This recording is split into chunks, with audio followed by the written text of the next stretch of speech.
Hey guys, it's Danny. Today it is time for me to show you another 10 awesome orchids that I think will bring you a lot of joy. They're definitely worth being on your wish list. Today though, we have a twist. After you've watched all of these beautiful orchids, I want you to go down to the description. There you will find a link to a straw poll, and there I want you to vote for your favorite one. Pretty reminiscent to how we used to do orchids in bloom, right? Well, this time I actually do plan on doing something with the orchids that are chosen by you guys. Not sure when I will release it, but I hope very soon. Anyway, it is important for me for you guys to choose your favorite one and vote below. So be sure to do that after you watch the video. I hope it's going to be an interesting little side quest to these videos. So without further ado, actually no, before we start, don't forget to give this video a like if you end up enjoying it, and why not subscribe? I post multiple times a week and it is completely free. But if you're feeling a little extra and you can, consider further supporting my channel by becoming a member, using the affiliate links down below in the description, checking out our merch, or using the super thanks option below my videos. Right, with that said, let us start. These are the 10 orchids that I think are absolutely worthy of your wish list. First off, here we have my absolute favorite Cattleya. This is a NoID white Cattleya, but we call it Princess Jacky. In a future video, I'm gonna tell you why, and I'm gonna show you why. This is a flower shop find, and as you can see, it is plain white, but the most exquisite thing about it is its fragrance. It has a very creamy and orangey citrusy scent to it that I really cannot fully describe in words. It is my most fragrant Cattleya, I do believe. The fragrance is not mild, and my absolute favorite, hence why it is my favorite. Sadly, I will not venture a guess as to what parentage it has, because you might be disappointed, since there are many white Cattleya orchids or alba forms of different species that look identical to this one, but some really don't have a fragrance, or they do not have the same fragrance. So for now, it is a NoID Cattleya orchid, which sometimes appear in flower shops in the European Union, hopefully in other parts of the world as well. And if you ever see something similar in flower shops, give it a sniff. If it has a mild citrusy creamy scent, get it, because it might actually develop into something absolutely wonderful.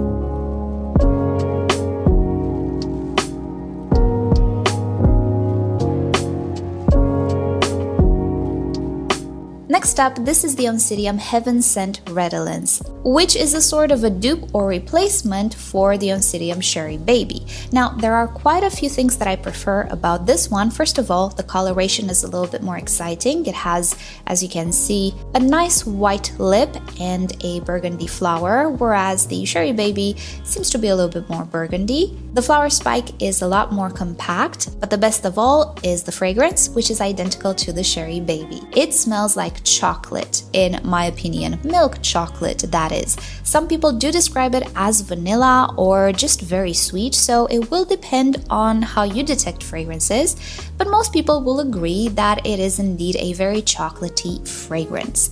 It is an Oncidium that is very vigorous in my opinion, and if you do well with Oncidiums, there is no reason why you would not do well with this one. I personally recommend this one over the Cherry Baby, simply due to its more compact appearance. But honestly, if you find the Cherry Baby, I think it's just as great. For me though, this is a very vigorous grower, and when it's in bloom, everything smells like chocolate.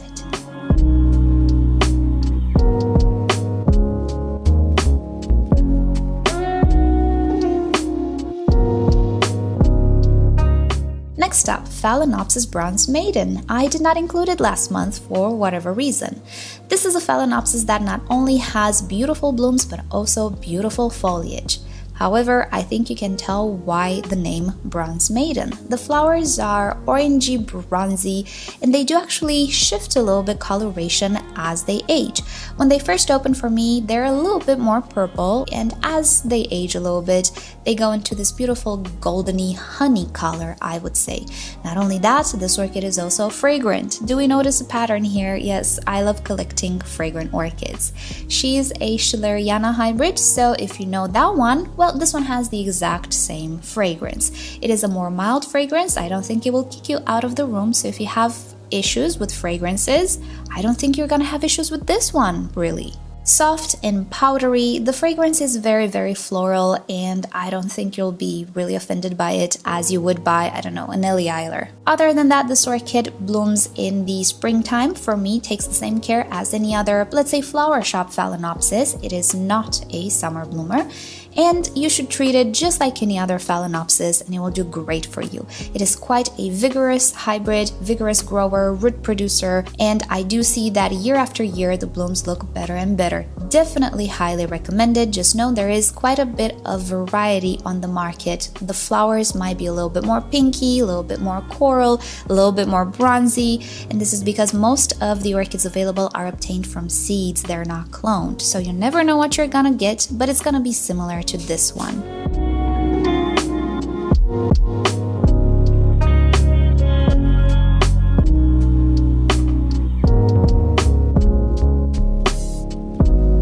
Next, this is an orchid which is very dear to me, Cattlianthe Rojo, and this particular one is the Cardinal variety. Cattlianthe Rojo, I do believe, was my very first ever Cattleya. Although it did not have a tag, I just kind of ID'd it myself. Overall, it looked very, very similar to this one, if not almost identical. This one, though, has slightly tinier flowers. But look at the coloration. The most beautiful fiery red color with an orangey golden lip.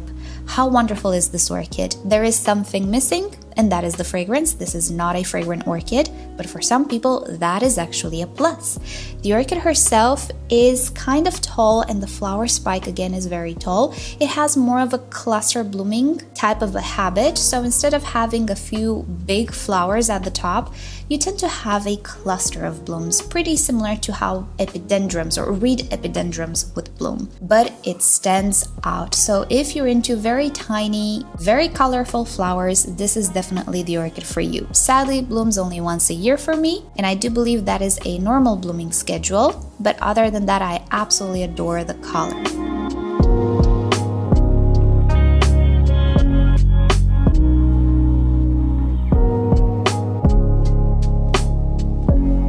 Next, here we have the Phalaenopsis equestris hybrid. I don't know the name of this one because it is a flower shop find, and as we know, flower shop orchids do not come with tags. However, I did make a video about it. If you missed it, check it down below. And I was telling you that it really looks like an equestris hybrid, so I'm pretty sure it is. And the best thing about this orchid is not the fragrance, is not the ease of care, although it grows just as well as any other Phalaenopsis, but the bloom show. Look at that bloom show. I compared it to a bonsai in that video or in the title because that's exactly how it looks like to me. It is a very branchy and very floriferous orchid. The flowers, though, are not fragrant and they are very small. But with this display, really honestly, I don't think fragrance is such a drawback, even for me. Flower shop prices for this luxurious display. What more can you wish for? So keep an eye out for it in flower shops. When you purchase it, it's not gonna have this many blooms because it's pretty young, but as you care for it and as it matures, it will bloom like this.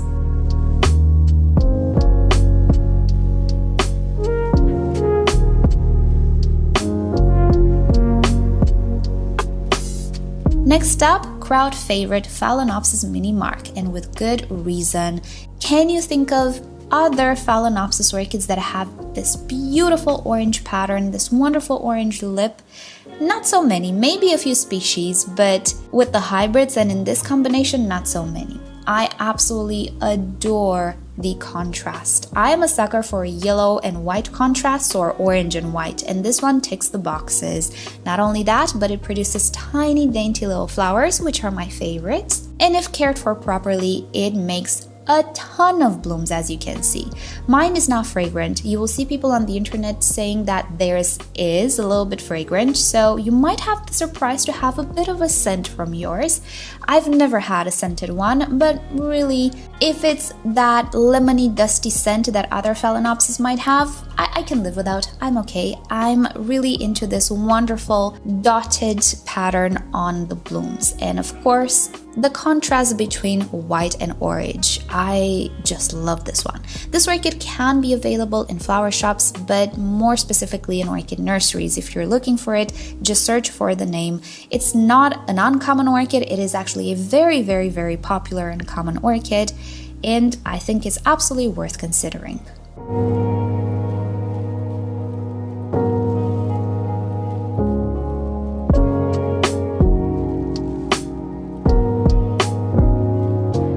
Next up, another one of my favorite Phalaenopsis. This is Orchid World Variety Bonnie Vasquez. I wanted this orchid for so many years until I obtained one that right now I am enjoying every second of its blooms, and this orchid stays in bloom a lot. This is more of a summer blooming orchid, so it can actually bloom throughout the year. I do not cut the flower spikes as long as they're green because they can actually rebloom. It does not make a ton of blooms per flower spike. That's very typical for polychilous type Phalaenopsis, but the ones it produces are absolutely worth it because they are pretty big for this type of an orchid. Plus, it's also a little bit fragrant. It has a nice fruity smell to it, nothing like the Bellina or Violacea, but it's still pretty lovely in my opinion, and it's not going to kick you out of the room. So if you are bothered by very powerful scents, I don't think this one will bother you all that much. And as you can see, if we leave on the older flower spikes, the display is a little bit more showy. But this orchid, we're never gonna have a very full cascadey type of a display, but really that pattern is absolutely unique, I believe. I don't know of many orchids that look like this and have this pattern, so I think she's a very, very unique orchid to have. It is a nursery orchid, not a flower shop one, so just put it on the wish list and wait for it to appear in stock. It might be a bit of a long wait. I waited quite a lot for this one, but it's not a rare orchid or anything of the sorts. It just has to do with how nurseries restock some of their products, so just be patient.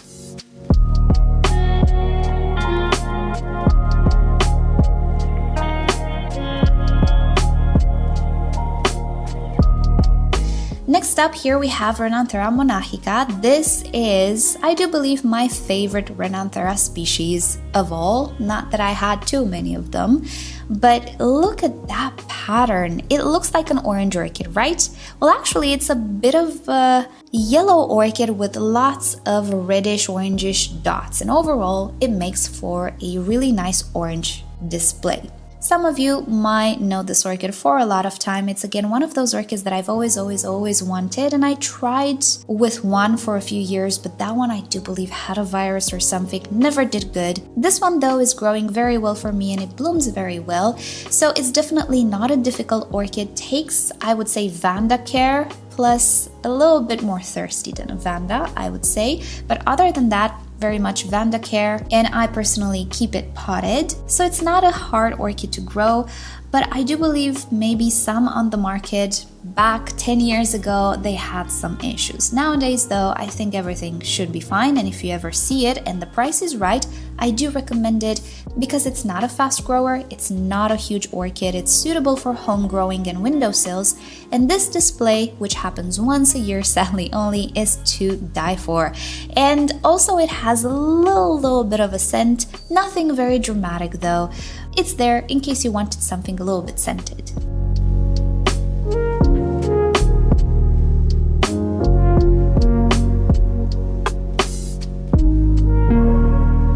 Second to last orchid we're gonna look at today is again one of my favorites. I mean, what am I saying? All of them are my favorites. This is Myrmecatavola Frances Fox. And look at her, look at the beauty of this orchid. This is a Cattleya type orchid, takes very basic Cattleya care. It blooms once a year on this very long flower spike with quite a few extremely large flowers. Did you see the coloration? I know, it's very orange, very autumny. Do we see a pattern? Yeah, I'm a sucker for orange and red colorations. Best of all though, it's also fragrant and it smells like a Brassavola because it is a Brassavola hybrid. But mine does not smell in the night, but rather more powerful in the morning or first part of the day, and then it kind of fades away. And in the nighttime for me, it's not really fragrant, which is a little weird since Brassavolas are night fragrant orchids.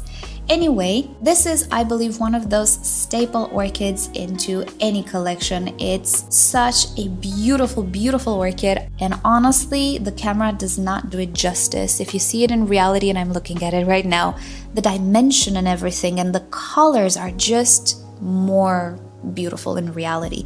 When the flowers first open, they're a little bit more purpley, but then they fade to this beautiful rusty orange. You just gotta have this orchid if you see it and if the price is okay with you. It blooms once a year and it's amazing. It's one of those absolutely amazing orchids that I think you will absolutely enjoy.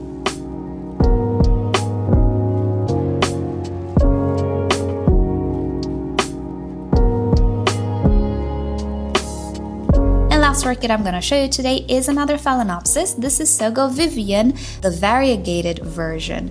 And with this one, what do we like best, the flowers or the foliage? I guess you get to choose because you have both. Variegated orchids are not extremely common. There aren't many variegated orchids, but this one seems to be quite common in nurseries and sometimes even in flower shops. The flowers, maybe they're not really all that showy. They're also very tiny, but I do believe they're cute, especially if you like pink and purple. And the foliage really complements the color, I believe. One thing that I notice is that sometimes the edges of the leaves are not really all that variegated, but don't worry, the variegation comes back. It is a stable variegation. I don't know if it can revert, and even if it does, just be patient. I think it does come back. It might have to do with the light actually, given mine was a little dehydrated. It suffered a little bit through the summer, but now it looks absolutely beautiful. And definitely if you like mini Phalaenopsis but you would like something with a twist, look into the Sogo Vivien variegated forms. Keep in mind, they are not as robust as the normal varieties, and I've noticed this with most variegated orchids. They're just slightly a little bit more finicky, but they're not impossible to keep by any means, and I think it is a nice addition to any Phalaenopsis or orchid collection. Oh, it's not fragrant, by the way, in case you were wondering.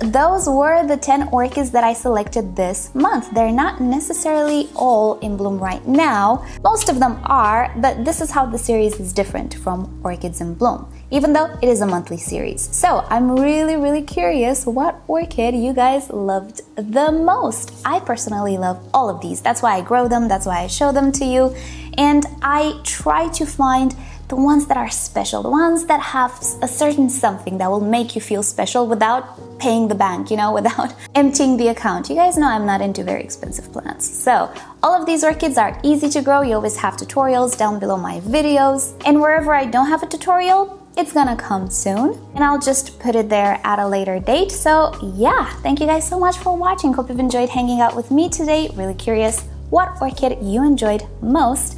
And with that said, I hope you'll have a great day, and I hope to see you here next month for another 10 orchids that I think are special. Righty, so with that said, thank you so much for watching. I'll see you next time. Bye! That was one of my birds sneezing. It's the cutest thing.